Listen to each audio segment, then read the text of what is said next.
एक नगर में दो भाई राजू और दीपू नगर के एक गैराज में मैकेनिक का काम करते थे। दोनों बहुत मेहनती थे। एक दिन गैराज में काम करते हुए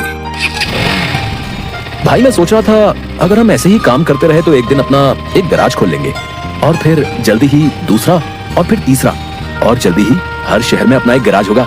ये कहने के बाद दोनों राजू और दीपू अपना काम बंद करके मुस्कुराते हुए ऊपर की ओर देखते हुए अपने ख्यालों में खो जाते हैं। सपने में राजू और दीपू अपने नए गैराज के उद्घाटन की रिबन काट रहे हैं। तभी पीछे से उसकी पीठ पर कोई धक्का देता है और दोनों घबरा के सपने से बाहर आते हैं। राजू के बगल में उसके गैराज का मालिक, ग्रे शर्ट, काले पैंट, सिमटे हुए बाल और आंखों पे चश्मा। तुम दोनों से एक काम सही से नहीं होता। कल एक गाड़ी तुम लोगों ने बना के दी थी, ग्राहक का फोन आया था, उनकी गाड़ी से धुआं निकल रहा है और रास्ते में बंद हो गई है। ये 1 महीने में तुम्हारी 8वीं शिकायत है। मैं तुम दोनों को अभी काम से निकालता हूँ, निकल जाओ मेरे गैराज से।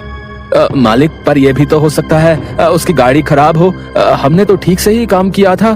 खराब गाड़ियों को ठीक करना ही हमारा काम है, निकल जाओ यहाँ से। और मालिक दोनों को धक्के मार के बाहर निकाल देता है। राजू और दीपू अपने छोटे से कमरे की बिस्तर पर हैं। सामने की दीवार पर विष्णु भगवान की तस्वीर टंगी है। दीपू राजू से, भाई हम हर जगह मन लगा के काम करते हैं, फिर भी हमें हर जगह से निकाल दिया जाता है। किसी को हमारी कद्र ही नहीं। हाँ भाई, यहाँ किसी को हमारी कद्र नहीं है। चल किसी दूसरी जगह जाते हैं, वहाँ शायद हमारी कीमत हो। भाई पर हम वहाँ करेंगे क्या? याद है माँ कहती थी कि भगवान का नाम लेने से सब मिल जाता है। हाँ चल सामान बांध, अब हम यही करेंगे, भगवान का नाम लेंगे और पैसे कमाएंगे। वो कैसे? अरे हम बाबा बन के लोगों को ज्ञान देंगे और उनसे पैसे लेंगे। वो तो ठीक है, पर हम लोगों को क्या ज्ञान देंगे? अरे वही जो माँ हमें देती थी। तू ज्यादा सवाल मत कर, सामान बांध। हम राजा सूर्यदेव के चंपक नगर जा रहे हैं। चंपक नगर में राजू और दीपू गेरुए धोती और गेरुई शॉल में, कंधे तक बाल, गले में रुद्राक्ष की माला, पैरों में खड़ाऊ, कंधे पे लटकी मटमैली गठरी, कलाइयों में बंधी रुद्राक्ष की माला, एक बड़े बरगद के पेड़ के नीचे बने चबूतरे के सामने। ये राजा सूर्यदेव का चंपक नगर है, हम यहीं से शुरू करेंगे।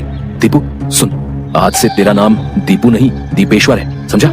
और मैं एक सिद्ध योगी, मैं यहाँ बैठता हूँ और ध्यान करता हूँ। तू नगर में जाके ये खबर फैला कि एक सिद्ध योगी आए हैं जो हर समस्या का हल देते हैं। ठीक है, मैं जाता हूँ।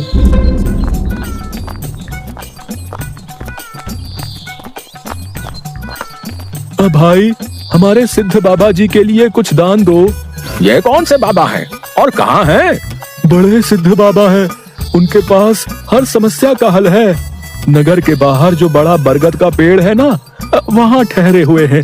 अगर तुम्हें कोई समस्या हो तो उनसे जाके मिल लो, वो तुम्हें हल जरूर बताएंगे। और हाँ, दान के लिए कुछ लेकर जरूर आना। हाँ हाँ, मैं जरूर आऊंगा। औरों को भी बता दो, पूरे नगर का भला हो जाएगा।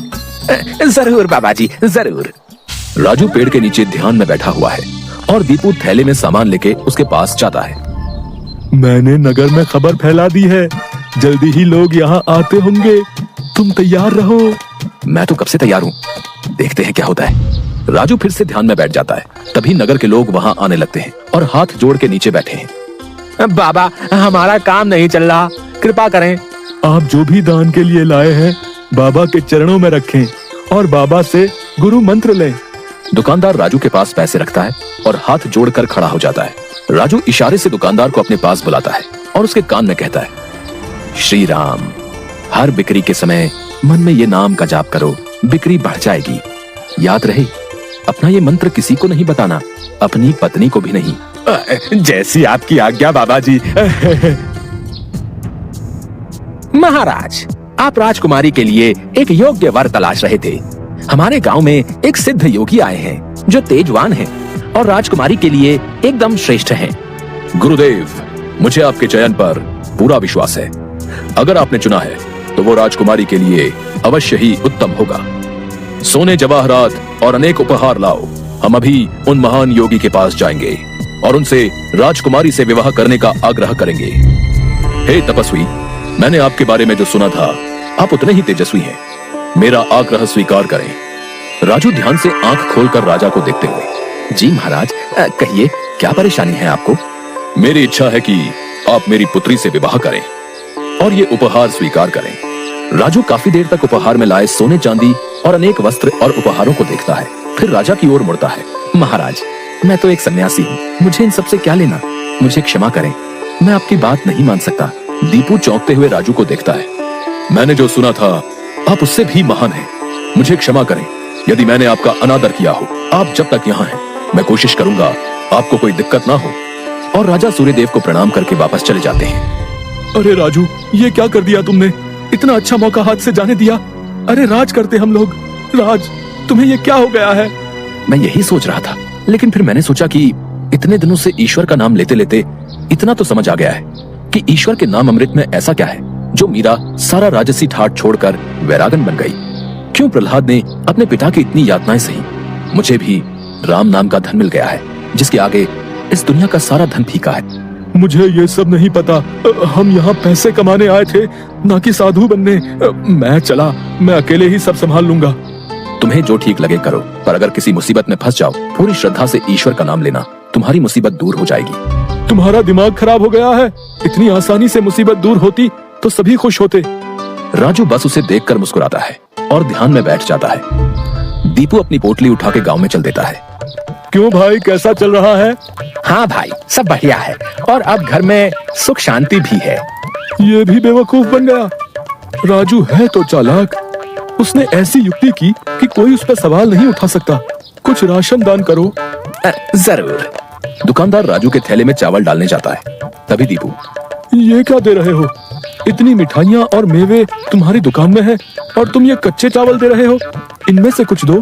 पर बाबा तो ये सब नहीं कहते। तुम्हें क्या करना है? जितना कह रहा हूँ वो करो। दीपू आगे जाता है और जोहरी की दुकान में दुकानदार से, और भाई जोहरी, कैसी चल रही है दुकानदारी? बाबा की कृपा से सब बढ़िया चल रहा है। कहिए क्या सेवा करूं? बाबा के लिए कुछ दान दो। इससे पहले कि इन्हें मेरी असलियत पता चले, इनसे तगड़ा दान लेके गांव से गायब हो जाऊंगा। फिर ये लोग राजू के पीछे पड़ेंगे तो उसे समझ आएगा। बाबा के लिए कुछ दान दो। जौहरी पैसे निकाल कर देने लगता है। अरे ये क्या भीख दे रहे हो? बाबा की कृपा से तुम्हारी दुकान चल रही है। इतने सारे जवाहरात हैं, इनमें से दो कुछ कीमती सा। जितना दोगे उससे ज्यादा मिलेगा। ये बाबा को क्या हो गया है? कोई नहीं, बाबा को देने से मेरा क्या घटेगा। जौहरी एक सोने की हार दीपू को दे देता है। ये लीजिए बाबा। अच्छा धन बटोर लिया है मैंने। इससे काफी दिनों तक काम चल जाएगा। बड़ी भूख लग गई है, कुछ मिठाइयाँ खा लूं। दीपू एक पेड़ के नीचे बैठ के मिठाइयाँ खाने लगता है। तभी वहाँ 4 डाकू चेहरे पे नकाब, काले कपड़े और हाथ में छुरी लेकर आ जाते हैं। जो कुछ भी है वो हमें दे दो, नहीं तो हम तुम्हें मार डालेंगे। दीपू डर से अपनी पोटली उन्हें दे देता है। तभी डाकुओं के सरदार का नकाब खुल जाता है। दीपू उसे देख लेता है। अब तुझे मरना होगा क्योंकि तूने मेरा चेहरा देख लिया है। हे भगवान, ये क्या हो रहा है? कैसे बचूं इनसे? भागने की कोशिश की तो ये लोग पकड़ लेंगे। क्या करूं? तभी उसे राजू की बात याद आती है। अगर किसी मुसीबत में फंस जाओ पूरी श्रद्धा से ईश्वर का नाम लेना, तुम्हारी मुसीबत दूर हो जाएगी। दीपू आंखें बंद कर घुटने पर बैठकर, हे नारायण मेरी रक्षा करो, हे नारायण मेरी रक्षा करो। डाकू का सरदार दीपू को उठाकर, सुन, राजा के सिपाही हमारी ओर आ रहे हैं, इसलिए तुझे छोड़ रहे हैं। अगर तूने किसी को हमारे बारे में बताने की कोशिश की तो तुझे जिंदा नहीं छोड़ेंगे। ये ले अपनी पोटली। डाकू भाग जाते हैं। दीपू सामने से सिपाहियों को आते देख मन में, हे नारायण, मुझसे भूल हुई जो मैं राजू की बात को समझ नहीं पाया। मैं राजू के पास वापस जा रहा हूँ और उसके साथ रहकर आपके ध्यान में अपना जीवन बिताऊंगा। मुझे माफ कर दो राजू। मैं ईश्वर के नाम की महिमा को नहीं समझ पाया, पर अब मैं समझ गया हूँ और तुम्हारे साथ ईश्वर के नाम का धन कमाना चाहता हूँ। राजू दीपू को गले से लगाता है